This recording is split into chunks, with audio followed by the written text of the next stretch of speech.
pada tuan-tuan yang nak membeli barang daripada China, dia ada beberapa step yang perlu kita tahu. Yang pertama sekali, kita kena tahu level kita tu kita berada di tahap yang mana. Kita ni beginner kah? Ataupun kita ni dah ada capacity untuk beli banyak, beli besar, ataupun kita ni nak custom barang. Kalau kita kata cerita pasal beginner, dunia hari ni kita boleh beli barang secara online. Ada beberapa platform yang boleh kita gunakan. Yang pertama, kita kuasai dulu platform yang bernama Taobao.com. Sebab Taobao ni memang dicipta untuk orang beli barang secara retail. Satu lagi platform, kalau kata nak lebih murah, iaitu Pinduoduo.com. Okey, ini untuk level beginner. Kalau kata kita nak beli barang dalam kuantiti yang lebih banyak, ada dua platform. Yang pertama, 1CAA.com ataupun disebut sebagai eLiu Papa. Yang kedua, kita beli dekat Alibaba.com. Alibaba.com dengan 1CAA ni, dia punya kuantiti dia, MOQ dia lebih tinggi compare tu Taobao dan juga Pinduoduo.com. Untuk Pinduoduo dan Taobao, yang ni kita boleh pi je, hampa pi kat Google, type www.taobao.com, world.taobao.com.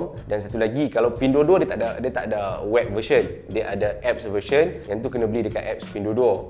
Kalau nak beli dekat Pinduoduo ni, dia punya kelemahan dia adalah kita kena pakai satu lagi apps iaitu Hi Translate. Sebab Pinduoduo ni dia purely dia dalam bahasa Cina. Jadi bila kita nak membeli tu, kesukaran dia kita nak kena translate dia punya page tu lah. Kalau kata Taobao.com, dia memang kalau kita buka dekat Google, kita menumpang dekat Google Translate, jadi page dia tu dalam bahasa Inggeris dekat Taobao.com, dan kita select je barang macam mana kita beli dekat Shopee apa semua, add to cart apa semua. Dan nak buat bayaran dekat Taobao.com, dia ada internet banking Malaysia, bayar je guna Maybank to You ke, CMB ke, dan dia boleh hantar barang tu direct sampai ke Malaysia.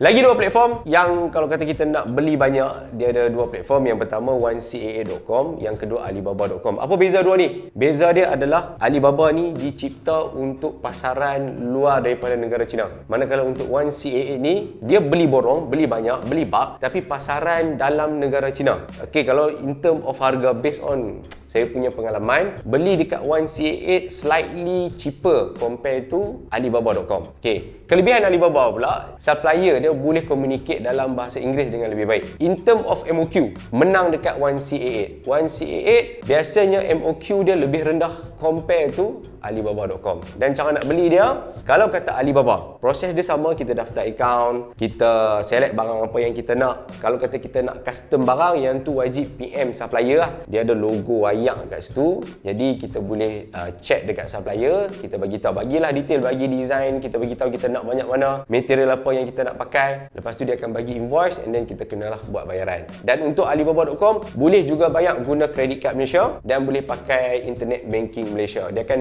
convert lah rate tu daripada yuan ke RM, dan kita bayar guna internet banking Malaysia. Untuk 1CAA tak boleh bayar guna internet banking Malaysia sebab dia dicipta untuk buyer daripada negara China. Dan di 1CAA dia ada satu function, nama dia Ask Somebody to Pay. Kalau geng kaki borong Cina ni disebut sebagai ASTP, Ask Somebody to Pay. Kita masukkan nombor akaun Alipay, orang yang ada akaun Alipay, dan kawan kita ataupun ejen yang ada akaun tersebut akan tolong buat bayaran kat kita lah. Jadi kita bayar kat kawan kita dalam RM, kawan kita yang ada akaun bank Cina ni, dia tolong bayar dekat supplier, and then supplier tu akan hantar barang pi ke warehouse.